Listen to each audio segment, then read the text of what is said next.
എന്നോടൊപ്പം പൂജാലക്ഷ്മി കൂടി ശരിയാണ്. പൂജ, അങ്ങനെ നമ്മൾ സാധാരണ ഒരു ചലച്ചിത്ര പുരസ്കാര ദിവസത്തിനപ്പുറത്തേക്ക് ഉള്ള ഒരു സസ്പെൻസ് നമുക്ക് ഇങ്ങനെ മുന്നിലുണ്ടോ? തീർച്ചയായിട്ടും എല്ലാ കാറ്റഗറിയിലും കനത്ത മത്സരമാണ് നടക്കുന്നത്. 2024 ശരിക്കും വലിയൊരു പ്രത്യേകതയുണ്ട്. ഒരു ചെറിയൊരു കിതപ്പിന് ശേഷം നമ്മുടെ മലയാള സിനിമ ഒരുപാട് ഉയർന്ന ഒരു വർഷം കൂടിയാണ് 2024. അത് ആഗോളതലത്തിൽ പോലും ശ്രദ്ധിക്കപ്പെടുന്ന രീതിയിൽ പല ലേഖനങ്ങൾ ഉൾപ്പെടെ വന്നത് നമ്മൾ ആ സമയങ്ങളിലൊക്കെ തന്നെ റിപ്പോർട്ട് ചെയ്തൊരു കാര്യം കൂടിയാണ്. അങ്ങനെ ഒരു വർഷത്തിൻ്റെ ഒരു പ്രഖ്യാപനം വരുമ്പോഴത്തേക്കും എങ്ങനെയായിരിക്കും ഇനി ഓരോരുത്തർ എത്തുക എന്നുള്ളത് ഭയങ്കര സസ്പെൻസ് നിറഞ്ഞൊരു കാര്യം തന്നെയാണ്. മികച്ച നടൻ നടി വിഭാഗത്തിൽ അങ്ങേയറ്റ കനത്ത മത്സരം നടക്കുന്നുണ്ട്. മമ്മൂട്ടി പ്രമേയത്തിലെ കൊടുമൺ പോറ്റിയാണ് കൊണ്ടുപോകുമെന്നാണ് ഭൂരിഭാഗം പേരും പ്രതീക്ഷിക്കുന്നത്. അങ്ങനെ ആകാനുള്ള സാധ്യതയും കൂടുതലാണ്. പക്ഷെ ഒന്നും പറയാൻ പറ്റത്തില്ല. കിഷ്കിന്ധാകാന്ഡത്തില് ആസിഫ് അലിയുടെ മികച്ച പ്രകടനം തന്നെയായിരുന്നു. ഒപ്പം തന്നെ അതെ, അപ്പുപിള്ളയായിട്ട് വിജയരാഘവൻ നിൽക്കുന്നുണ്ട്. എനിക്ക് തോന്നുന്നു ഇതിനേക്കാട്ടിലും ഒരുപടി മുകളിൽ അത് ടൊവിനോയുടെ മികച്ച പ്രകടനം തന്നെയാണ്. 3 ക്യാരക്ടറിലായിട്ട് വന്നിരിക്കുന്ന 3 കഥാപാത്രങ്ങളായിട്ട് ARMൽ അഭിനയിക്കുന്നുണ്ട്. അങ്ങനെ ഇത്രയുമാണ് മികച്ച നടൻ കാറ്റഗറിയിൽ വരുന്നത്. അതേപോലെ തന്നെയാണ് മികച്ച നടിയും. ദിവ്യപ്രഭയുണ്ട്, കനി കുസൃതിയുണ്ട്, all we imagine as light, Feminichi ഫാത്തിമയിലെ നായിക. ആ ഒരു പേരാണ് ഉയർന്നു നിൽക്കുന്നത്. ഈ 2 സിനിമകളാണ് നിൽക്കുന്നത്. പിന്നുള്ളത് അനശ്വര രാജനാണ്, രേഖാചിത്രത്തിലെ രേഖ പത്രോസ് ആയിട്ട് വന്നത്. ജ്യോതിർമയി ഉണ്ട്. അങ്ങനെ ഈ സിനിമകളെല്ലാം തന്നെ നമ്മളിപ്പോൾ ഈ പ്രകാശ് രാജിന്റെ ജൂറി നന്നായിട്ട് ഉയർത്തിരിക്കണം അല്ലേ? തീർച്ചയായിട്ടും, ഉറപ്പായിട്ടും. ഇപ്പോൾ ഏതൊരു അവാർഡ്, എനിക്ക് ശരിക്കും അതിൻ്റെ ഒരു പേര് കറക്റ്റായിട്ട് അറിയുന്നില്ല. അപ്പോൾ ഇൻസ്റ്റാഗ്രാമിൽ അത് ഭയങ്കരമായിട്ട് റീച്ചായ ഒരു വീഡിയോ ആണ്. ഏതോ ഒരു അവാർഡ് ഘട്ടത്തിൽ മികച്ച മലയാള സിനിമ ഏതാണ് എന്നുള്ള കാറ്റഗറി അതിനകത്ത് കൊടുത്തിരിക്കുന്ന നോമിനേഷൻസ് നമ്മൾ ഈ പറഞ്ഞ ഇത്രയും സിനിമകളാണ്.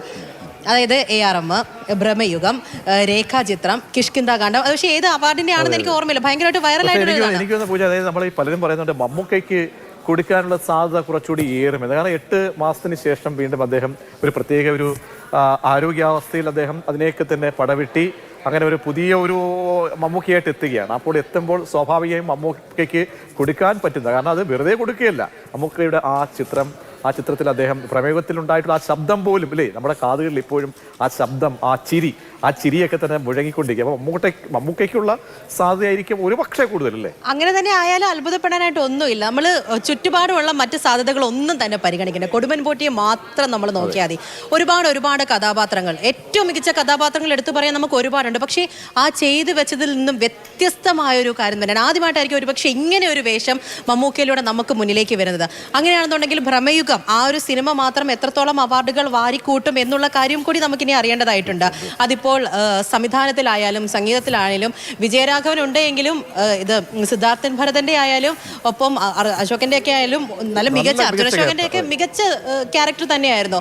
അതേപോലെ ഛായാഗ്രഹണമാണോ ഇനി മറ്റ് കലാസംവിധാനമാണോ അതെല്ലാം ഇനി ഭ്രമയുഗം വാരിക്കൂട്ടുമോ എന്നുള്ളതാണ്. ഒപ്പത്തിനൊപ്പം തന്നെ കിഷ്കിന്ധാകാന്ഡം ഉണ്ട് എന്ന് എടുത്തു പറയാൻ പറ്റത്തില്ല. അങ്ങനെയാണെന്നുണ്ടെങ്കിൽ ഇവർക്ക് എല്ലാവർക്കും തന്നെ ഇരട്ടി മധുരമാണ്. വിജയരാഘവനൊക്കെ വീണ്ടും അവാർഡിലേക്ക് വരികയാണെങ്കിൽ 2 അവാർഡുകൾ കഴിഞ്ഞ വർഷത്തെ മാറ്റി ഇത്തവണ കേന്ദ്ര അവാർഡ് വീണ്ടും വരുന്നുണ്ട്. മമ്മൂക്കയുടെ അടുപ്പിച്ചുള്ള 3 വർഷമാണ് എന്ന് തന്നെ പറയാം. അതെ, മികച്ച സിനിമ കഴിഞ്ഞ ദിവസം, അതിനുമുമ്പ് മികച്ച നടൻ. അങ്ങനെയാണെങ്കിൽ മമ്മൂക്ക ടൈറ്റ് കോമ്പറ്റീഷൻ ആണ്. ഇനി പൂജയ്ക്ക് വ്യക്തിപരമായിട്ട് പൂജയുടെ മനസ്സിലാക്കിയിട്ടാണ് ഇപ്പൊ ഫാൻസിന്റെ കയ്യിൽ നിന്ന് വെറുതെ അങ്ങനെയാണെന്നുണ്ടെങ്കിൽ മികച്ച നടൻ ഒരുപക്ഷെ മമ്മൂക്ക ആയിരിക്കാം. മികച്ച നടിയായിട്ടാണെങ്കിൽ അതിൽ എന്റെ ആഗ്രഹം ഫെമിനിച്ചി ഫാത്തിമ അത് തന്നെ ഉയർന്നു വരണം എന്നുള്ളതാണ്. നല്ല സിനിമയാണ്, ഒരുപാട് ചിരിക്കാനും അതേപോലെ ചിന്തിക്കാനും പറ്റുന്ന ഒരു മികച്ച സിനിമ തന്നെയാണ്. IFFKയിൽ ഇത് കാണാൻ പറ്റിയിട്ടുണ്ടായിരുന്നില്ല. അത് കഴിഞ്ഞിട്ടാണ് OTTയിലേ വരുത്തുള്ളൂ എന്ന് പ്രതീക്ഷയാണ്. പക്ഷെ അപ്പോഴാണ് അത്ഭുതപ്പെടുത്തിക്കൊണ്ട് ദുൽഖർ സൽമാന്റെ ഫിലിം പ്രൊഡക്ഷൻ കുറച്ച് സമയം, കാരണം 1.25 മണിക്കൂർ ഇല്ല, അതിനുശേഷം എന്തായാലും പ്രഖ്യാപനത്തിലേക്ക് കടക്കാൻ പോവുകയാണ്. അപ്പോൾ നമ്മൾ പ്രത്യേക ഷോ പോലെ തന്നെ ആ സെഗ്മെന്റ് നമ്മൾ ഒരുക്കിയിട്ടുണ്ട്. വാർത്താ സമ്മേളനം തത്സമയമായി കാണും. ഒപ്പം നടന്മാരുടെയും നടിമാരുടെയും ഒക്കെ തന്നെ പുരസ്കാരത്തിന് അർഹരായ ആളുകളുടെയൊക്കെ തന്നെ പ്രതികരണങ്ങൾ അതിവേഗം തന്നെ പ്രേക്ഷകരിലേക്ക് എത്തിക്കാനും ശ്രമിക്കും.